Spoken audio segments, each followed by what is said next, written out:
Happy New Year, y'all. Now, we all know New Year's is a time where many people take stock of their well being and start considering ways that they might change it. But what I'm about to say can be useful at any point in time because, in truth, your new year can begin on any day that you decide that you want to make a change for the better. Now, I'm thinking that you may have heard the phrase, if you keep doing what you've been doing, you're going to keep getting what you've been getting. And in this phrase, there's a word that jumps out to me, and the word is doing. Because doing points at action, doing points at behavior. And when we think about changing our situation, it makes sense that we highlight the behavior that we need to adjust in order to get a different result. But I want to add a different phrase for you. If you keep thinking the way you've been thinking, you're going to keep doing what you've been doing. And here is a key concept from psychology. Our thoughts precede our behavior.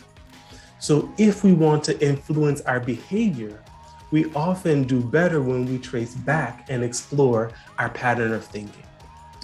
And as a coach, this is one of the reasons why I think a lot of New Year resolutions or even just regular attempts to change fail.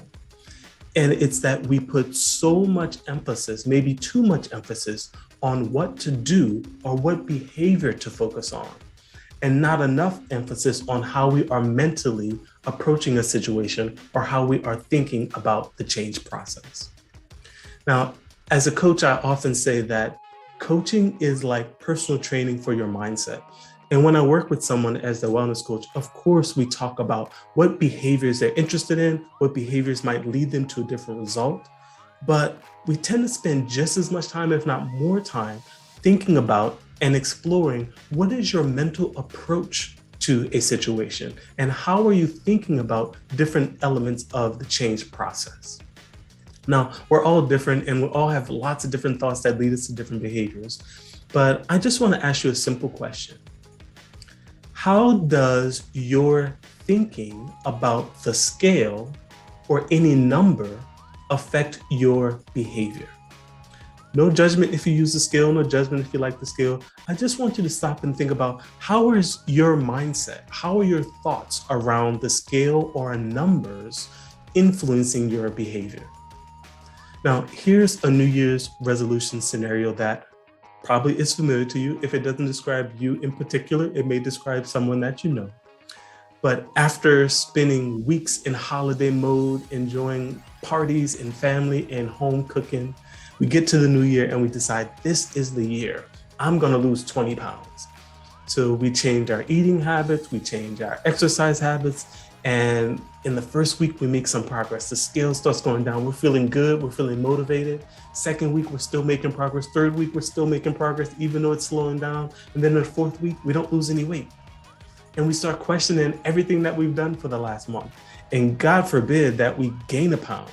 In that case, we freak out and we think, what the heck? I'm doing all this work and it's not helping me to get to my goal. Why bother? And we give up. And this is a common pattern for people.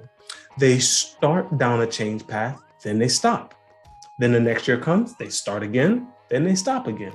Then the next year comes and they start and they stop. And so what I'll say to you is that if you've been in a pattern of start, stop, then maybe it's useful to explore how you are thinking about your plans, how you are approaching your plans, because your pattern of thinking is likely contributing to your pattern of behavior. As a quick recap, our thinking precedes our behavior. So if we want to influence our behavior and create lasting behavior change, often it's helpful to trace backwards and explore our approach, our mental approach, and how we are thinking about things. Because if you keep thinking the way you've been thinking, you're going to keep doing what you've been doing. And if you keep doing what you've been doing, you're going to keep getting what you've been getting. So as you start to plan your New Year's resolutions or any change plan that is important to you, keep in mind that the way you think about things is just as important, if not more important, than what to do or what behavior can help you to get to a different result. And if you are looking for some combination of support, partnership, motivation, and structure by working with a wellness coach, reach out to me through my website, charlesinniss.com, so we can have a conversation about how I might be able to help you to break the cycle of start-stop and create a mindset that is more conducive to reaching lasting lifestyle change. I hope that the new year is filled with success, joy, and peace. And remember that new thoughts can lead to a new you. Take care.